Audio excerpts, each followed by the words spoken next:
नमस्कार स्टूडेंट्स, क्या हालचाल। छुट्टियों के बाद काफ़ी दिनों बाद आए हो।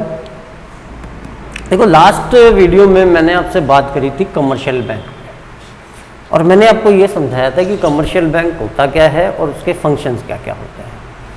आज हम लोग बात करने वाले हैं क्रेडिट क्रिएशन पे, ठीक है। देखिए, होता क्या है, कस्टमर डिपॉजिट देता है बैंक को और बैंक इस डिपॉजिट को देता है लोन पे, और लोन पे दे करके नई डिपॉजिट्स जनरेट करता है। इस पूरे प्रोसेस को क्या कहा जाता है? क्रेडिट क्रिएशन कहा जाता है, ठीक है। कि जब एक कस्टमर किसी बैंक को डिपॉजिट देता है, यानी कि जब एक बैंक में एक डिपॉजिट आती है तो उस डिपॉजिट को लोन पे दे करके कमर्शियल बैंक बैंकिंग सिस्टम में नई डिपॉजिट जनरेट करता है और इस पूरे प्रोसेस में अपने प्रॉफिट भी जनरेट करता है। इस प्रोसेस को क्या कहा जाता है? क्रेडिट क्रिएशन, ठीक है। कि when a deposit comes to a bank provides it on loan and generate new deposits in the banking system as well as his profits, and that entire process is known as credit creation. अब आपका ये जो credit creation है basically दो बातों पर depend करता है। नंबर एक, हाउ मेनी डिपॉजिट्स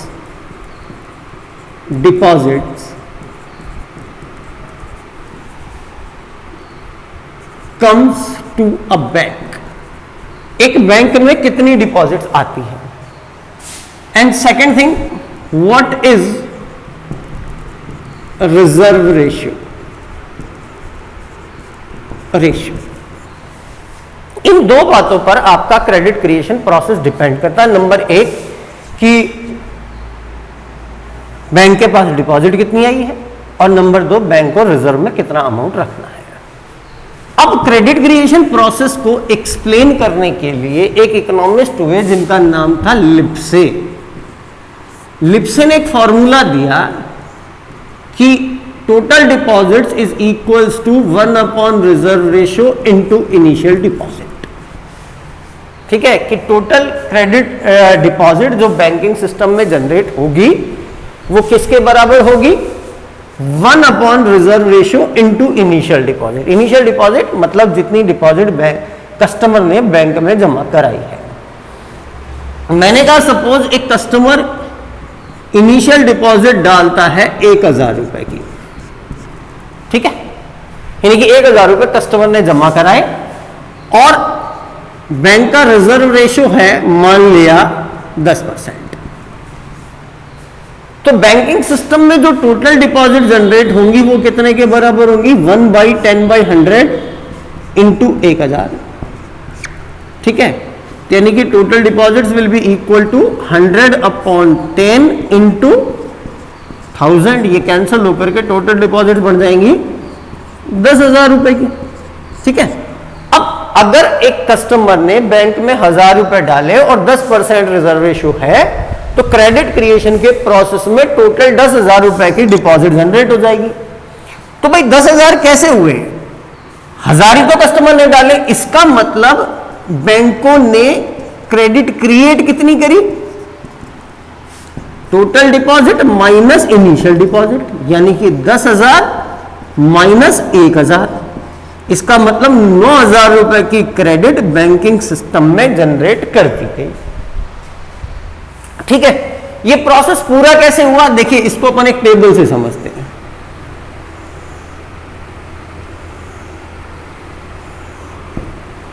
ये तो मान लिया है बैंक, ए है, बी है, सी है। ये आपकी डिपॉजिट, ये आपका रिजर्व और ये आपकी क्रेडिट, ठीक है। यहां पे कुछ हम अजम्पशंस और लेकर के चलते हैं। नंबर एक बात कि बैंक कभी कैश लोन नहीं देता, हमेशा डिमांड डिपॉजिट्स की फॉर्म में लोन देता है। नंबर दो, जो कमर्शियल बैंक हैं वो कोई भी एक्स्ट्रा रिजर्व अपने पास नहीं रखते हैं। इट मीन जितना पैसा आया उसमें से उतना ही वो अपने पास रखेंगे या जितना कि रिजर्व में रखने के लिए जरूरी है, उसके अलावा 1 रुपया भी नहीं रखेंगे। अब मैंने कहा एक कस्टमर ने 1000 रुपए की डिपॉजिट बैंक में डाली, रिजर्व रेशियो मेरे पास 10% है, इसका मतलब 100 रुपए बैंक ने रिजर्व में रख लिए और 900 रुपए उसने उधार दे दिए। अब मैंने क्या कहा कि भाई कैश लोन तो बैंक देगा नहीं, बैंक डिमांड डिपॉजिट जनरेट करेगा। तो अगली डिपॉजिट 900 रुपए की बैंक में आ गई, ठीक है। इसमें से फिर 10% कहां चला गया, रिजर्व में चला गया। फिर 810 रुपए की लोन चला गया। फिर एक नई डिपॉजिट सी बैंक में जनरेट होगी 810 रुपए की, 81 रुपए यहां रख लिए जाएंगे 10% और 729 रुपए की क्रेडिट दे दी जाएगी। ये 729 रुपए यहां आएंगे और ये प्रोसेस कंटिन्यूअसली चलता रहेगा। कब तक, जब तक कि अपन ने फॉर्मूले से टोटल डिपॉजिट कितनी निकाली 10,000 नहीं हो जाती, इसका 10% 1000 रुपए रिजर्व नहीं हो जाता और 9,000 रुपए की क्रेडिट बैंकिंग सिस्टम में डेवलप नहीं हो जाती। तब तक आपका ये प्रोसेस कंटिन्यूअसली चलता रहेगा और यहां आके आपका क्रेडिट क्रिएशन खत्म हो जाएगा।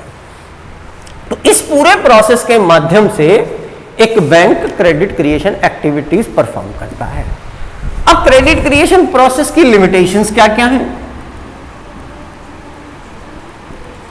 लिमिटेशंस, तो पहली बात मैंने कहा भाई रिजर्व रेशियो कितना है, पहली लिमिटेशन। क्योंकि जैसे भाई जितना बैंक का रिजर्व रेशियो होगा उतना पैसा कमर्शियल बैंकों को बैंक में अपने पास रखना ही पड़ेगा या आरबीआई के पास रखना पड़ेगा। तो एज ए रिजर्व रेशियो जैसे जैसे बढ़ता जाएगा वैसे वैसे क्रेडिट क्रिएशन क्या होता जाता है, डिक्रीज होता चला जाता है। भाई अगर सोचिए यहां पे 10% की जगह 20% रखना पड़ जाता तो ये क्रेडिट क्रिएशन कम हो जाता, ठीक है। क्योंकि टोटल डिपॉजिट जनरेट होती तब 5,000 ही और 5,000 होती तो क्रेडिट क्रिएशन कितना होता, 4,000 ही होता। तो पहली प्रॉब्लम रिजर्व रेशियो। दूसरा बैंकिंग हैबिट्स, ठीक है। अगर लोगों की बैंकिंग हैबिट्स इकोनॉमी में अच्छी हैं, लोग बैंकों में ज्यादा अप्रोच करते हैं तो बैंकों के पास डिपॉजिट ज्यादा आएगी और जब बैंकों के पास डिपॉजिट ज्यादा आएगी तो वो क्रेडिट क्रिएट ज्यादा कर पाएंगे। लेकिन अगर बैंकों के लोगों की बैंकिंग हैबिट्स कमजोर है या लोग कैश रखना ज्यादा पसंद करते हैं तो उस केस में बैंकों की डिपॉजिट क्या हो जाएगी, कम हो जाएगी। और जब बैंकों की डिपॉजिट कम हो जाएगी तो फिर बैंक क्रेडिट क्रिएट नहीं कर पाएंगे, ठीक है। तीसरी बात बैंकिंग एक्सपेंशन, बैंक कितने हैं आपकी इकोनॉमी में, बैंकिंग इंडस्ट्री कितनी ग्रो कर रही है। अगर इकोनॉमी में बैंकिंग सिस्टम की ग्रोथ अच्छी है, बैंक ज्यादा है, तब तो क्रेडिट क्रिएशन होगा।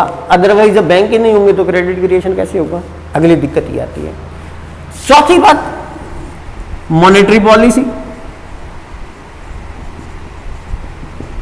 अगर सरकार की मॉनेटरी पॉलिसी एक्सपेंशनरी है, एक्सपेंशनरी का मतलब वो क्रेडिट का फ्लो बढ़ाना चाहती है, तो बट नेचुरल सी बात है सरकार उस केस में रिजर्व रेशियो को क्या करती है, आरबीआई रिजर्व रेशियो को क्या करता है, कम करता है। और रिजर्व रेशियो को आरबीआई कम करेगा तो 100% मान के चलिए कि बैंकों की क्रेडिट क्रिएशन कैपेसिटी बढ़ेगी।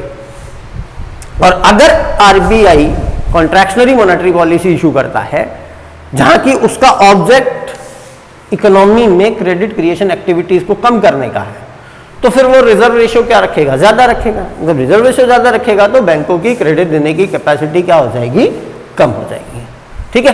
तो ये बेसिक लिमिटेशंस है जहां जो क्रेडिट क्रिएशन के प्रोसेस में अप्लाई होती है।